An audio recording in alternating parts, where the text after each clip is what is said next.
कांग्रेस में राष्ट्रीय अध्यक्ष का चुनाव खत्म होने और मल्लिकार्जुन खड़गे के नए अध्यक्ष बनने के बाद सियासी गलियारों में नई चर्चा शुरू हो गई है। चर्चा राजस्थान कांग्रेस में मचे सियासी घमासान की है। चर्चा यह है कि कांग्रेस में सत्ता परिवर्तन के बाद क्या अब राजस्थान की सत्ता बदलेगी?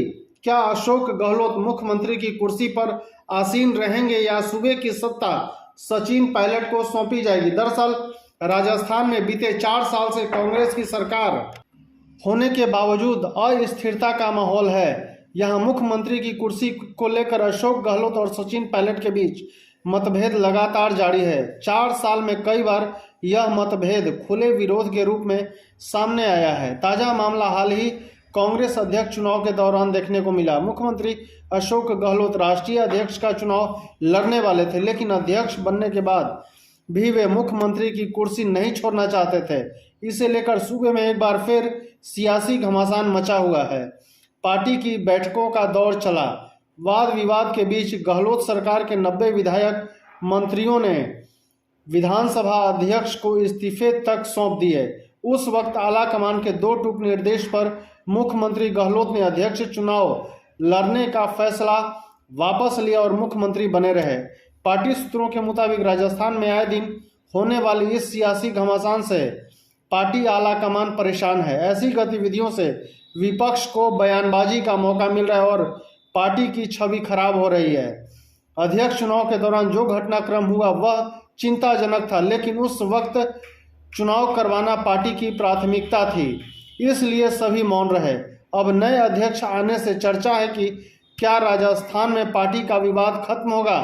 राजनीतिक विश्लेषक मानते हैं कि कांग्रेस अध्यक्ष मल्लिकार्जुन खड़गे ने पार्टी का चुनाव तो आसानी से जिता लिया, लेकिन राजस्थान में नेताओं के बीच सुलह करवाना बड़ा मुश्किल होगा। यहाँ एक तरफ मुख्यमंत्री अशोक गहलोत हैं, जिनके पास विधायकों का भारी समर्थन है, और दूसरी तरफ सचिन पायलट हैं, जिन्हें गांधी परिवार ने मुख्यमंत्री बनाने का आश्वासन दिया था। पार्टी का कोई भी फैसला लेते वक्त यह भी ध्यान रखना होगा कि राजस्थान में अगले साल विधानसभा चुनाव होने हैं।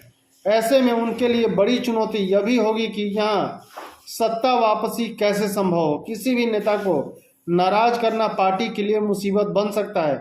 वैसे भी राजस्थान में भाजपा और कांग्रेस के बीच हर 5 साल में सत्ता परिवर्तन का लंबा इतिहास रहा है।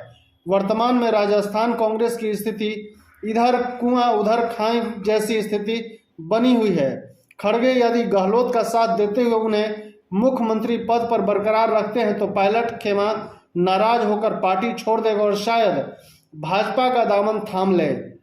भाजपा ने भी अंदरूनी तौर पर इसकी तैयारी कर रखी है। वहीं दूसरी ओर यदि 1 साल के लिए पायलट को मुख्यमंत्री बनाया जाए तो यह बात गहलोत कतई स्वीकार नहीं करेंगे।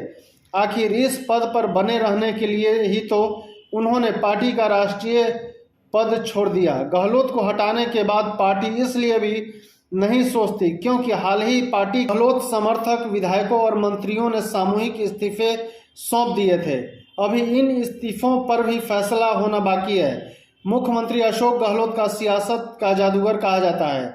वे इस बात को भली भांति समझते हैं कि पार्टी अध्यक्ष का चुनाव होते ही आला कमान की निगाहें राजस्थान पर टिक जाएंगी।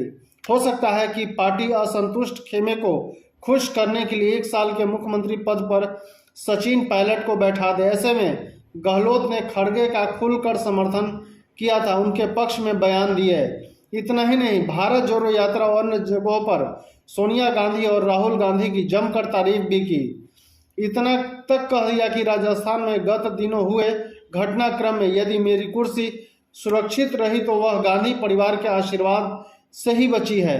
सूबे में जादूगर की चर्चा के बाद सचिन पायलट की चर्चा भी बाजीगर के रूप में होने लगी है। लोगों का मानना है कि सचिन बाजी पलटने में माहिर हैं। सचिन भी इस बात की उम्मीद लगाए बैठे थे कि नया अध्यक्ष बनने के बाद उनकी लॉटरी जरूर लगेगी और राजस्थान की राजनीति में उनके अच्छे दिन जरूर आएंगे। शायद यही वजह रही कि खड़गे की जीत होते ही सबसे पहले बधाई देने पहुंच गए।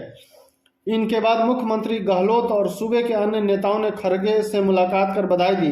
अब देखना दिलचस्प होगा कि सियासी मैदान में माहिर मल्लिकार्जुन जादूगर और बाजीगर के बीच जारी सत्ता के खेल का अंत कर क्या फैसला सुनाते हैं। धन्यवाद।